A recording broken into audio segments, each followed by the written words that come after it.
It begins with a question that sliced through the quiet halls of American aviation. Can a nation build a fighter that outruns its own fears? In 1938, while Europe trembled under gathering storm clouds, the United States stared at a list of numbers that felt more like a dare than a military requirement. 360 miles per hour, 20,000 feet, rapid climb rate, long-range interception. At a time when most American fighters struggled to touch 300 miles per hour, these figures looked almost reckless. Why would the Army Air Corps demand a machine that did not exist? What threat were they seeing on the horizon? And who would be bold or desperate enough to try? The consequences of getting it wrong were already visible across the Atlantic. Statistics whispered warnings, cities crumbling under air attack, skies filled with silhouettes of faster, sharper, deadlier aircraft. Industrial powerhouses like Britain and Germany were dragging steel into the sky at a pace the world had never witnessed. America, despite its factories and ambition, was far behind. So the Army issued Circular Proposal X-608, a document, both technical blueprint and alarm bell. And one by one, the giants of the industry stepped back. Boeing declined. Curtiss hesitated. Bell calculated the risk and quietly retreated. But inside a modest office at Lockheed Aircraft Corporation, a different story flickered to life. He was 28 years old, tall, sharp-eyed, carrying notebooks filled with sketches that bent wind and metal to his will. Clarence Kelly Johnson, a young engineer with a stubborn streak, studied the impossible numbers and didn't flinch. He saw not a wall but a doorway. He understood the stakes. If the United States could not leap forward in the air, it risked entering a world conflict with wings too slow to matter. Hall Hibbard, Lockheed's chief engineer, watched the young man run his hands across models, tugging them into shape as if the metal itself answered his confidence. The company was struggling, revenue thin, futures uncertain. Yet here was a challenge that could break them or save them. And so, on the 23rd of June 1938, Lockheed signed the contract. Build one prototype XP-38. Deadline, 12 months. But reality tightened around the project like a vice. The Army wanted results sooner, far sooner. Factories were crowded, supply chains strained, bureaucratic procedures dragging dust across every hallway. Kelly stepped forward with a promise that seemed almost reckless. Give me 150 days. Why would a young engineer make such a claim? Was it genius, arrogance, a flare lit by the urgency of the era? What followed would reshape the identity of American innovation.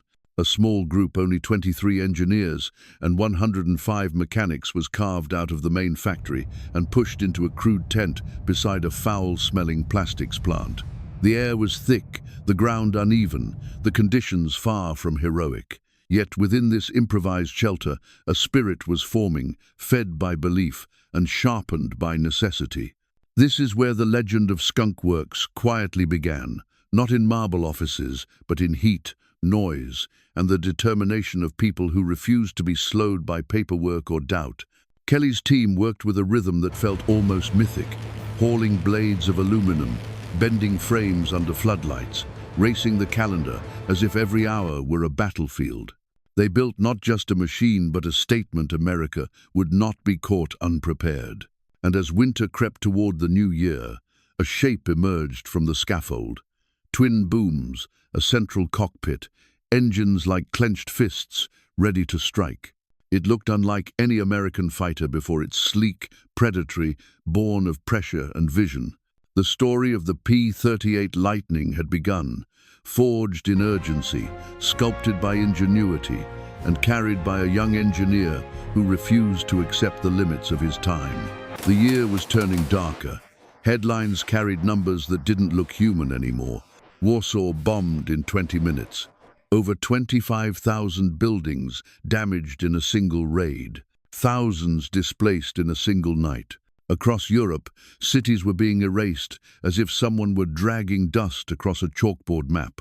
Speed had become the new weapon. Altitude became a shield, and nations without the tools to reach either were learning the cost. The United States understood this. It watched from an uneasy distance, counting the statistics like a warning drumbeat. Factories overseas were hauling steel into the sky faster than America could sign contracts. Messerschmitts were pushing past 350 miles per hour. Britain's prototypes were touching 360, and American frontline fighters like the P-36 and P-40 were already falling behind a war they hadn't even entered. Against that backdrop, the Army's demand for a high-altitude interceptor was no longer simply ambitious, it was survival mathematics. They needed a machine that could climb, strike, and return before an enemy pilot even finished his turn. They needed something America didn't have and didn't yet know how to build. And that impossible checklist now sat on Kelly Johnson's desk. He had already promised the unthinkable, 150 days. A number thrown into the air with the weight of a vow. A number that would break most engineering teams before they even began. Hall Hibbard didn't argue. He simply nodded once, as if handing Kelly the fate of the company in a single gesture. Lockheed's finances were tight enough that a single failed project could drag them under. But success could pull them to the front of the national stage. Kelly walked out of that meeting knowing he had just tied his future to a countdown clock. So he did something radical. Escaped. Not physically, not from Lockheed, not from Burbank, but from the system choking innovation under layers of paperwork. He carved out a separate world, a different kind of factory, a pocket of American engineering that defied every rule of the time. They raised a tent. Not a grand building, not a polished hangar. A tent, an ugly one pitched near a plastics factory whose stench rolled across the yard like chemical fog. Inside that tent were 23 engineers and 105 mechanics. No committees, no corporate chains, no waiting for signatures. Just speed, instinct, and a shared belief that they could drag a new age of aviation out of bare metal. Someone pinned a crude drawing of a skunk on the wall, taken from a comic strip where strange brews were made in hidden shacks. It was meant as a joke, but jokes have a way of becoming legends. Skunk Works was born without ceremony, without announcements, without funding. Born because the world needed it. Born because Kelly Johnson refused to slow down. The team worked with a rhythm that felt more like battle than engineering, hauling blades of aluminum, cutting ribs of the airframe by lantern light, sketching corrections at midnight, building mock-ups from whatever material wasn't bolted to the floor. The deadlines weren't just tight, they were suffocating. But fear and pressure fed the team instead of breaking it. They were racing the clock and the world outside. Every morning, while the rest of the factory handled safe, predictable projects, Kelly's small team attacked the impossible. They built twin booms when everyone said too risky. They mounted turbo superchargers at angles that made traditionalists wince. They carved the shape of a fighter, meant to slice through cold air at 400 miles per hour, even though no American machine had ever reached that speed. Day 1 became day 25. Day 25 became day 37. And on the 37th day, something astonishing happened. The full blueprint of the XP-38 was finished. Kelly laid the papers out on the drafting tables as if revealing a prophecy. The twin tails, the razor-lean fuselage, the promise of altitude and speed America had only dreamed about. The clock kept ticking. Winter pressed closer. Materials froze. Tools jammed. Schedules snapped. But the aircraft kept growing, fed by belief, lifted by urgency. Kelly pushed the team harder, stepping into the cockpit himself during tests, trusting his life to the machine he had conceived. He took risks that no manager today would dare to sign off on, because speed was the only shield America had left. And as the tent shook under January winds, the prototype, thin, sharp, gleaming under work lamps, finally stood on its landing gear. The XP-38 was ready. And the moment its wheels touched the runway, the story surged toward Chapter 3, a chapter where metal meets sky, where numbers turn into sound, and where a young engineer proves that the impossible can take flight. Winter 1939 arrived with numbers that didn't sound like they belonged to the real world.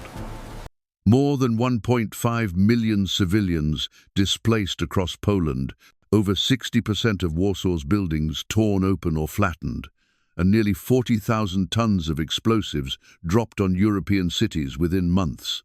Streets that once echoed with market chatter were now dragging dust across empty, broken blocks. Every statistic carried a single message to the nations still standing on the sidelines. Speed was no longer a luxury, it was survival. In that tightening shadow, the unfinished XP-38 waited inside a cold tent in Burbank, its twin booms gleaming under weak lamps, its aluminum skin stiffening under the January chill. The team had forced this machine into existence with a kind of reckless devotion, building in 7 months what most companies needed 2 or 3 years to attempt. They were not simply crafting an aircraft, they were crafting an answer to a world growing darker by the hour. Kelly Johnson moved through that tent like a commander stalking a battlefield, checking welds by hand, brushing frost off the wings, marking last-minute changes directly onto the metal. Outside, factories in Germany were already accelerating toward an annual output of 8,000 fighters. Britain was converting car plants into aircraft lines. Meanwhile, America's own production charts looked almost naive in comparison. If something radical didn't rise from this tent, the United States risked entering the coming storm with machines already outpaced by reality. By late January, the XP-38 stood fully assembled, thin and aggressive, its stance on 3 landing gears almost predatory. Mechanics hauled blades of aluminum under lantern light, tightening the last bolts while the wind howled across the airfield. Kelly watched every movement, feeding the team with urgency, the same way the world was feeding war machines overseas. This wasn't just engineering, it was the race to prepare for a conflict that was already rewriting entire continents. On the morning of the 27th of January 1939, the tent flaps were rolled open, letting in a blast of cold that cut straight through overcoats. The XP-38 was towed into the pale dawn, its engines breathing steam like a creature waking from hibernation. Test pilot Ben Kelsey arrived with the calm bearing of a man who understood both risk and necessity. He climbed into the cockpit, sealing himself into a machine that had never flown, built by hands that had refused to accept hesitation. Kelly stood at the edge of the runway, coat snapping in the wind, eyes fixed on the aircraft with a mixture of fear, hope, and the relentless expectation of a man who had staked everything on a promise. The engines roared, dragging dust across the runway as the XP-38 surged forward. The acceleration was violent, raw, almost impatient. And then, against the winter air, against gravity, against the weight of an entire nation's doubts, the aircraft lifted. The twin-boom silhouette rose clean and sharp into the sky, climbing with a speed America had never seen from one of its own machines. For 37 minutes, the XP-38 carved white streaks across the cold morning, pushing past 575 kilometers per hour on its maiden flight numbers that pushed the United States into a new category of flight. Below, the engineers watched in stunned silence. They had created something that belonged more to the future than to the factory floor it had crawled out of. When Kelsey brought the XP-38 down for landing, the touchdown was smooth, confident, almost graceful, but Kelly didn't let the moment swell. He studied every sound from the cooling engines, every detail from the flight log. Perfection wasn't a destination, it was a pressure that kept him moving. Just days later, as Europe reported fresh devastation, Rotterdam's heart reduced to rubble in minutes, tens of thousands of homes erased by a single attack, the army demanded something greater. A demonstration that would not only test the XP-38's speed, but prove its endurance across a continent. California to New York, a straight line across a nation, still pretending the war might spare it. It was a challenge. Only one machine in America had a chance of surviving. Kelly didn't hesitate. Kelsey didn't flinch. And the XP-38, still smelling of cold metal and fresh welds, was pushed back into the hangar for preparations. Every bolt tightened, every joint inspected, every component trimmed, until there was nothing left but belief and engineering holding the aircraft together. The runway waited. The country held its breath, and the next chapter would begin with a flight that tried to outrun an entire continent and came dangerously close to outrunning fate itself. By February 1939, the world felt as if it were breaking at the seams. Newsreels crackled with statistics so brutal they no longer sounded real. Rotterdam's centre flattened in under 15 minutes, 24,000 homes erased, thousands of civilians displaced overnight, and more than 2.5 million people across Europe fleeing through streets, dragging dust and shattered glass. The sky itself had become a weapon. Nations without speed were learning hard and fast what happened when they fell behind. And so the United States, still clinging to a fragile peace, demanded a demonstration from the strange twin-boom machine born in a tent in Burbank. If the XP-38 was the future, it had to prove it. Not on paper, not in test logs, but across an entire continent. Kelly Johnson understood the stakes. A flight like this wasn't just a performance, it was a declaration. Either America had a fighter capable of meeting the era's rising violence, or it would walk into the next war with wings already outmatched.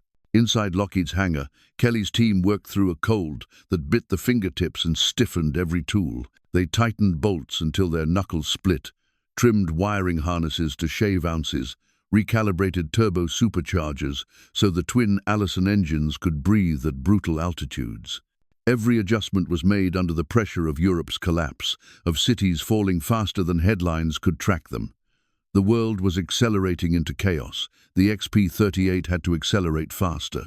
On the morning of the 11th of February 1939, the aircraft sat on Marchfield's runway, steam curling from the engines, frost whispering off its silver skin. It looked like a blade forged for the upper air, long, cold, hungry.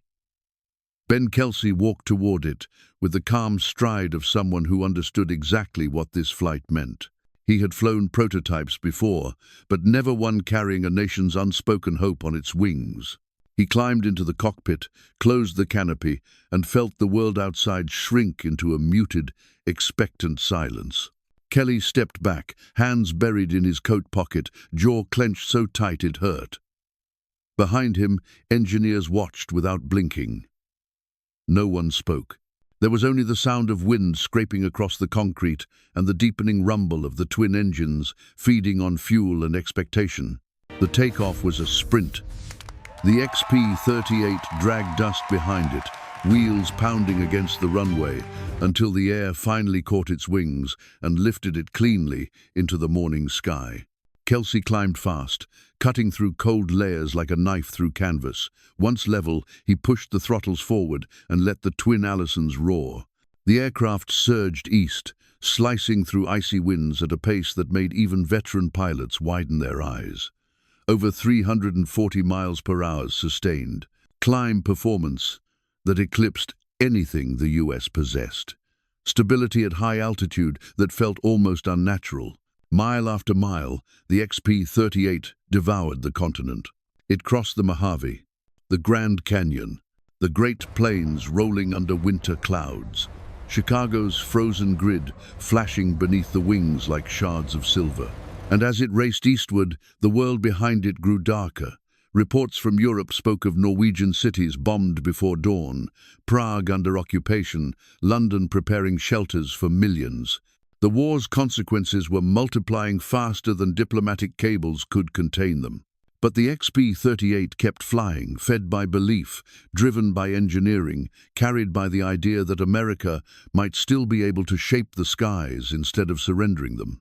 Hours later, New York rose on the horizon, wrapped in ice haze. Kelsey began his descent toward Mitchell Field. The aircraft had proven itself. It had crossed more than 4,500 kilometers at record-shattering speed.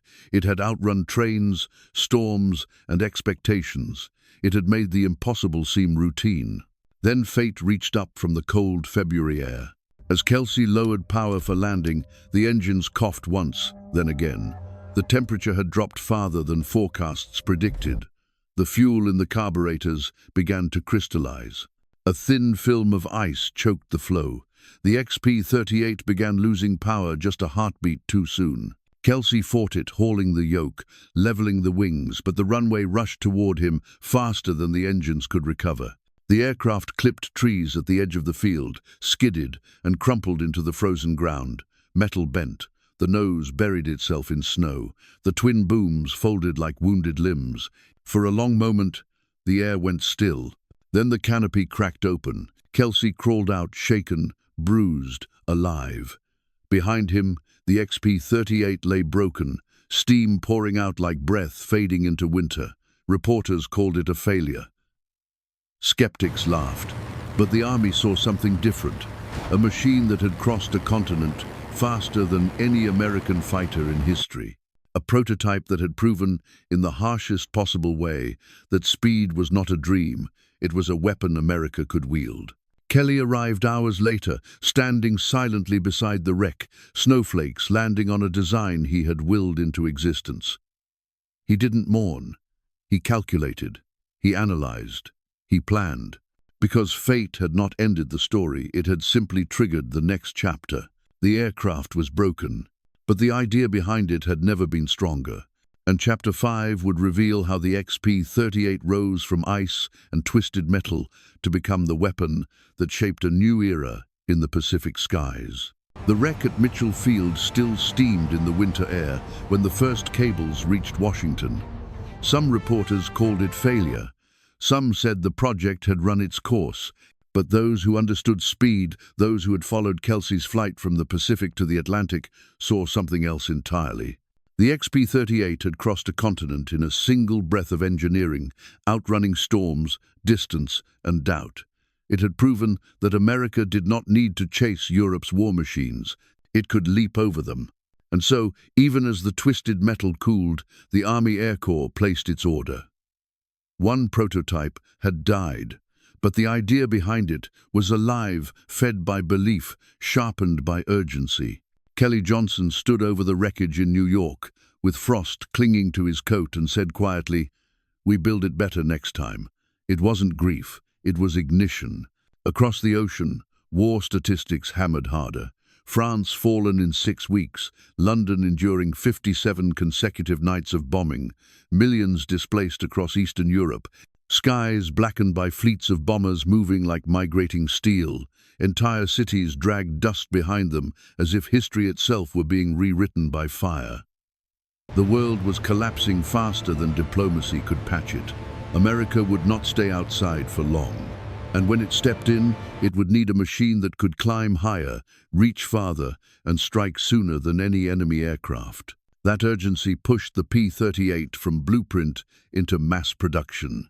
Lockheed's line roared to life, hauling blades of aluminum into frames, riveting skins under floodlights, shaping the fighter that pilots would soon call the fork-tailed angel, and enemies would fear as the fork-tailed devil.